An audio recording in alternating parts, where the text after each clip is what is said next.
தெளிவான விஷயம். அப்படி இருக்கிறப்ப வந்து அது கரெக்டான ஒரு பாதையில போய் கரெக்டா இருப்போம். அந்த பாதைய நோக்கி தான் நாங்க 10 வருஷம், 15 வருஷம் வேற கட்சியிலேருந்து மாறினாலும் யோசிச்சு தான் நம்ம மாறுவோம். அதுக்காக மாறுறத விட இளைஞர்களுக்கு ரொம்ப பிடிக்கும். அதுங்காட்டி வேற ஒண்ணும் கிடையாது. இங்க இருக்க மக்களுக்கு ரொம்ப பிடிக்கும். மக்கள் எல்லாம் ஒரு அண்ணாமலை கட்சினா முதல்ல ஸ்டிக்கர் ஒட்டுனாலே ஸ்டிக்கர் ஒட்டிட்டு போனாலே நின்னு பேசுறாங்க. அண்ணாமலைனால ஒரு மதிப்பு குடுக்குறாங்க. அந்த மதிப்பே எங்களுக்கு போதும். அவ்வளோதான். இப்போ வந்து பிஜேபியில் இருக்கும்போது சில பல இடர்பாடுகள், அதாவது மத ரீதியாக கூட வந்து சில மக்கள் வந்து அந்த கட்சிக்கு இணைகிறது கொஞ்சம் இதாக இருக்கும். இப்போ அண்ணாமலை வந்து மாற்றுக் கட்சியினர் வந்து இந்த இயக்கத்தில் இணைகிறாங்க. இல்லைங்க, பிஜேபி இங்கே வந்து நம்ம தவறாக என்றைக்குமே சொல்ல மாட்டேன் நான். என்ன காரணம்னா அது ஒரு நல்ல கட்சி தான். அவங்கவுங்க காசை போட்டு அவங்கவுங்களா செலவு பண்ணி அவங்கவுங்களா வால் போஸ்டர் அடித்து அவங்கவுங்களா ஃப்ளெக்ஸ் அடித்து ஒவ்வொரு விஷயத்துக்கும் செலவு பண்ணுறது அவங்கவுங்க சொந்த காசு தான். அதுக்கும் பிஜேபி கூட அது ஒரு எப்படி அதில் நம்பிக்கைன்னு ஒரு ஏற்பாட்டில் எல்லா கட்சியிலையும் 90% தவறானவங்க இருக்காங்கன்னா இந்த கட்சியில் ஒரு 10% தான் இருப்பாங்க. அதுதான் ஒரு பிஜேபி. அது தெளிவாக சொல்லிடுறேன். பிஜேபிங்கிற ஒரு தவறான ஒரு கட்சியை சொல்ல விரும்ப முடியாது. ஏன்னா அது உணர்வுள்ள கட்சி, அவ்வளோதான். அதனால் என்னால் ஒன்றும் அதை பற்றி தவறாக நான் பேச முடியாது. வேறு கட்சியை பற்றி சொல்கிறீங்களா பேசுகிறேன், அவ்வளோதான். இல்லை அது மாதிரி வந்து இப்போ அண்ணாமலை வந்து பொதுவான ஒரு மக்கள் வருகிறார்கள்னு கேட்குறேன். அண்ணாமலைன்னு புரியலிங்க. அண்ணாமலைக்கு வந்து இந்த மாதிரி இந்த மத தாண்டி ஜாதியை தாண்டி அனைத்து மக்களும் வந்து ஆதரவு கொடுக்குறாங்களான்னு. என்னையவே மக்கள் இப்போ வருங்க அண்ணாமலை அதை தாண்டி வரப்போ வந்து மக்கள் வந்து கண்டிப்பாக கொடுக்குறாங்க. காரணம் என்னென்னா மக்களுக்கு வந்து சந்தோஷப்படுறாங்க.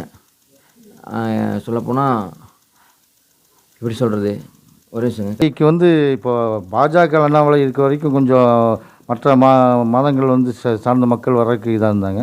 இப்போ தனி இயக்கம் ஆரம்பித்த பிறகு அந்த தடை இல்லாமல் தொடர்ந்து எல்லா மக்களும் வராங்களா?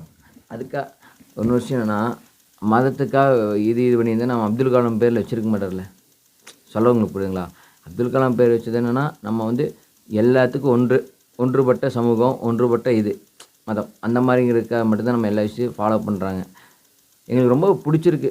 வேறு மதத்தை பற்றி இதை பற்றி பேச எனக்கு மைண்ட் செட் கிடையாது. காரணம் என்னென்னா அதை பற்றி நாங்கள் நோக்கியே கிடையாது. ஏன்னா அண்ணாமலைங்கிற ஒரு பொதுவான மனிதர், ஏன்னா எல்லா மக்களுக்கு பிடிச்சவங்க. அனைத்து மக்களும் அவரை நோக்கி வராங்க. அனைத்து மக்களும் அவரை நோக்கி வராங்க. அதான் விஷயம். கண்டிப்பாக உங்கள் நல்ல நோக்கம் நிறைவேற எங்கள் வாழ்த்துக்கள். ரொம்ப நன்றிங்க. இப்போ நீங்கள் வந்து இந்த தொழிலில் சரி, களத்தில் இறங்கி களமாடுவதுன்னு சொல்லி ஃபாஸ்ட்டாக வேலை செய்கிறதா மக்கள் சொல்கிறாங்க. இப்போ இந்த சூழ்நிலையில் நீங்கள் பல சமூக சேவைகள் செய்து வரீங்க. அதை பற்றி கொஞ்சம் நம்ம கூறுங்க. ஃபாஸ்ட்டாங்கிறது எதுக்குன்னா, ஃப்ரீயாக கொடுக்குறது எதுக்குன்னா, அந்த மக்களோட நல்ல விஷயம் கெட்ட விஷயம் ஸ்பீடாக தான் வரும். ஓகேங்களா? ஒரு கல்யாண காட்சினா முன்னெச்சரிக்கையாக வந்து ஃப்ரீயாக பண்ணுறோன்னா அவங்க வந்து ஆர்டர் கொடுப்பாங்க, பண்ணி கொடுத்துருவாங்க. ஒரு இலவுங்கிறப்ப டக்குன்னு இறப்புங்கிறது டக்குன்னு நடக்க வேண்டிய விஷயம். டக்குன்னு நடக்கும். எப்போ ஸ்பீடாக வந்து நம்ம கொடுக்கணும். அதுக்காண்டி நம்ம ஃபாஸ்ட்டாக இருப்போம்னு சொல்லி ஒரு பேர் எல்லா பக்கம் வந்துச்சு. அதுங்காட்டி நம்ம ஃபாஸ்ட்டாக ஒரு விஷயம் கொடுக்க ஆரம்பிச்சிட்டோம். அதுங்காட்டி அந்த பேர் உருவாயிருச்சு. அந்த பேர் எதில் இலவச சாமியான திட்டம் அது இது வரைக்கும் எவ்வளோ பேர்த்துக்கு கொடுத்துருப்பீங்க? இந்த மாதிரி கிட்டத்தட்ட அண்ணாமலை ஆரம்பித்த பின்னாடி தான் நான் இதை ஆரம்பித்தேன். ஆரம்பித்து கிட்டத்தட்ட ஒரு 70 பேர் பக்கம் போயிடுச்சு. 70 வீட்டுக்கு போயிடுச்சு. அதுவே எனக்கு ஹாப்பி. இது எல்லா பக்கம் நல்லா தான் சொல்கிறாங்க. இது எப்படிங்க சார்? வீட்டு விசேஷம் முதல் இறப்பு முதல் எல்லாத்துக்குமே பண்ணுறீங்க? வீட்டு விசேஷம்னா ரொம்ப கஷ்டப்பட்ட ஃபேமிலிகளுக்கு இந்த சீர் விஷயம் அந்த மாதிரி வீட்டில் பண்ணுறவங்களுக்கு நம்ம கொடுக்குறோம். இறந்த வீட்டுக்கு ஃப்ரீஜர் பாக்ஸு, சேரு, டேபிள், சாமியானா நாங்களே போய் நம்ம வண்டியிலேயே போய் இறக்கி விட்டு எல்லாமே போட்டு கொடுத்து அதை கழட்டிட்டு வர வரைக்கும் நம்ம ஒரு ரூபா கூட நாங்கள் பைசா வாங்கலை, காசு வாங்கலை. அத்தனை பேர்த்தோட ஆதார் கார்டு இருக்குது, அத்தனை பேர்த்தோட நம்பர் இருக்குது, எல்லா டீட்டெயிலும் நாங்கள் வாங்கி வச்சுருக்கோம். ஏன்னா எந்த டைம்லையும் எங்கள் மேலே ஒரு தவறான ஒரு நடவடிக்கை வந்துடக்கூடாது.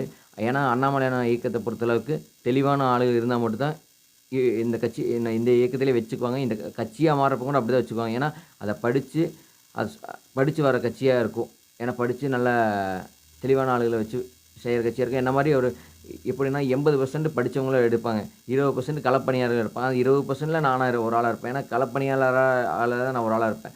இந்த சமயத்தில் வந்து இப்போ இந்த இலவச சாமியால் கொடுக்குறீங்க, இந்த பகுதி மக்களுக்கு மட்டும்தான் கொடுப்பீங்களா? இல்லை என் வீட்டை நான் சுத்தமாக வச்சுக்கிட்டா தான் சார் வெளியே போய் சுத்தமாக வைக்க முடியும். ஃபஸ்ட்டு என்னோடய வார்டை 97 வார்டை வந்து கரெக்ட் பண்ணி சுத்தம் பண்ணி பக்காவாக என்னென்ன அவங்க மக்களுக்கு என்ன தேவையோ அத்தனையும் நான் பண்ணிகிட்டு இருக்கேன். ஒவ்வொரு பகுதியிலையும் இது நடக்கும்.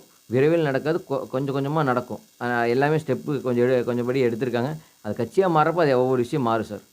கண்டிப்பாக ஒரு கேட்ரிங் மற்றும் வந்து ஒரு திருமண மண்டபம் போன்ற இந்த இளம் வயதிலே வந்து ஒரு மிகப்பெரிய ஒரு உயரத்தை அடைந்திருக்கீங்க. அதே மாதிரி உங்களுடைய அரசியல் வாழ்க்கையிலும் மிகப்பெரிய உயரத்தை அடைய எங்கள் வாழ்த்துக்கள். இது ஓகே. நன்றி சார். இன்னொரு விஷயம் என்னன்னா, கடைசி பாயிண்ட்டு இது சம்பாதிக்கிற 100% சம்பாதிக்கணும் 50% அதுக்கே போயிடும். எதுக்குன்னா லேபர்ஸ் 2 பேர் 15,000 30,000 போட்டிருக்கோம் லேபருக்கு. பசங்களுக்கு அந்த வேலை செய்யறதுக்கு வண்டி வாங்க 20 மாதம் 50,000 எங்களுக்கு டார்கெட் பண்ணி இதை எடுத்து வைக்கணும். 50,000லேருந்து ஒரு லட்சம் வரைக்கும் எடுத்து வச்சா மட்டும்தான் இந்த மக்கள் சேவை பண்ண முடியும். அதையும் தெளிவாக சொல்லிடுறேன். ஏன்னா மக்கள் வந்து இலவசமாக செய்கிறேன்னு சொல்லி நினைக்க முடியும். ஏன்னா எல்லாத்துக்கும் லேபர் வேலை செய்கிறவங்களுக்கு நாங்கள் கொடுக்கணும். அதனால் நம்ம அதை செஞ்சு சேவையாக செய்யணும்னு தான் என்னோடய ஆசை. அதனால தான். ரொம்ப நன்றி சார். நீங்கள் வந்ததுக்கு அவ்வளோதான். தரும